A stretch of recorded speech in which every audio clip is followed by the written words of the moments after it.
Times Radio. Breakfast with Jenny Kleeman and LukeJones. On Wednesday, of course, Joe Biden will be inaugurated as the 46th President of the United States.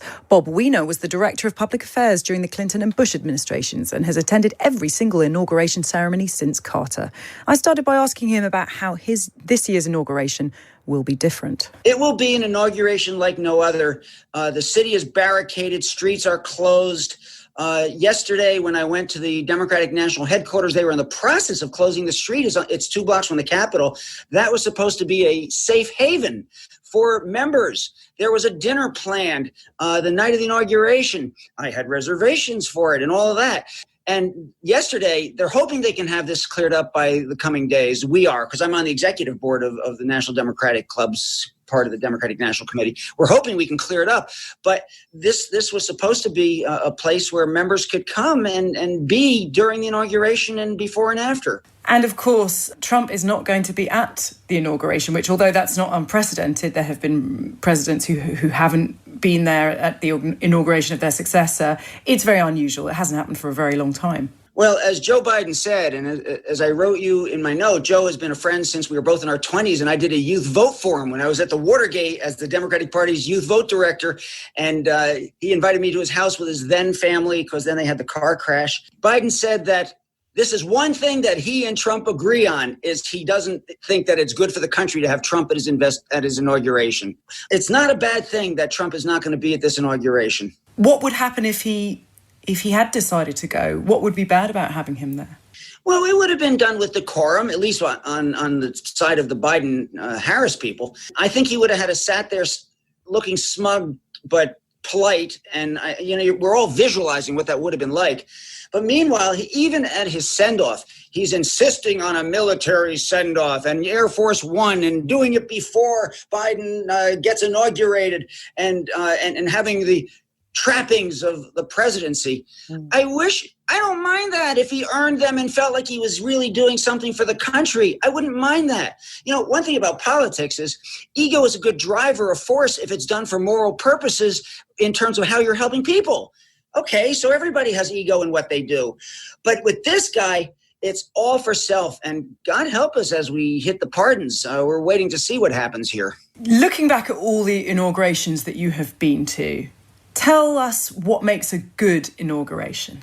A well thought out speech, not like the one that Trump did that talked about America's darkness, but a well thought out, optimistic speech that enchants, enthralls, and motivates millions of people watching on television and hundreds of thousands who are there in person, and sets the framework for a presidency that's devoted to accomplishing positive things. And what is the mood like at an inauguration? You say it's about bringing people together. Is it a very respectful occasion, or is it jubilant?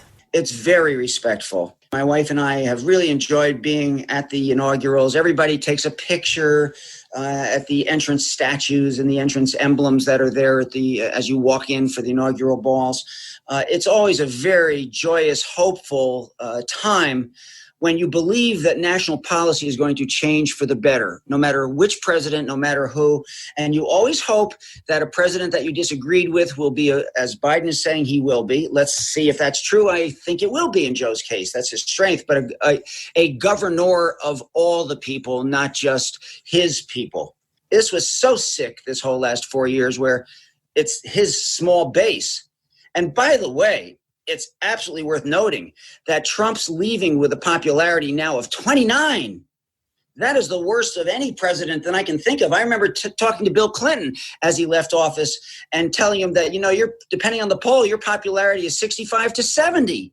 And he said, I'll have to put that in my book. Mm-hmm. So, people are proud of that. So this is something that Trump's got to be, because he's sensitive to polling and popularity. He's sensitive to the fact that he's leaving in dismal popularity. Clearly, DC is like a fortress at the moment. There are more troops in DC than are in the Middle East at the moment, I believe.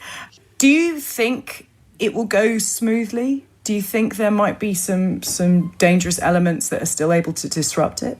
I am hopeful, as my friends at the Democratic National Committee are telling me, that we are erring on the side of caution, and that really nothing happens because all the security has scared away the bad guys. I'm hoping that's how this turns out. Something is to be said, by the way. There's been a lot of criticism of the security of the Capitol cops, and I'm one who said, why on earth didn't you have a perimeter and barriers, even like you did with the John Lewis funeral? But the answer is, there's always chatter on the internet. There's always this kind of nonsense, horrible things and threats. And I can't tell you, everybody I've ever worked for has had death threats, and they really have never turned into. So if that being the case, I can understand how they didn't think that this really would turn into something, but they should have been prepared. And finally, Bob, looking back at all the inaugurations that you have seen, is there any particular one that sticks in the memory? Any moment? Obviously, from us from overseas, where the musical acts are fantastic. Sometimes the kind of pats on the back, the things that are unsaid, they really stick in the memory. Which one is the most memorable for you? I got to put it this way. We were personal friends of Bill and Hillary. And so the inaugurals there, and we're personal friends of Biden's, but we're not going to have the joy other than a little bit squeezed here and there, maybe, and after the fact. But I really enjoyed Bill Clinton's and all of the balls and the speech.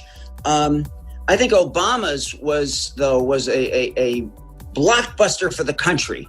Because the history was present in the inauguration, the numbers of people, the excitement on the mall, the thrill of having the first African-American president of the United States, the symbolism, which got broken by Trump and backfired eventually, but the symbolism of the fact that we were going to create racial equality and equal equality in the United States, that was a hope. And the word hope was all over the inauguration, as well as his campaign, was everywhere to be found in that inaugural. So I would say that one. Across the UK, on DAB, online and on your smart speaker. This is Times Radio. Know your times. Good morning. It's just after 9 o'clock. This is Times Radio Breakfast with Jenny Kleeman and Luke Jones.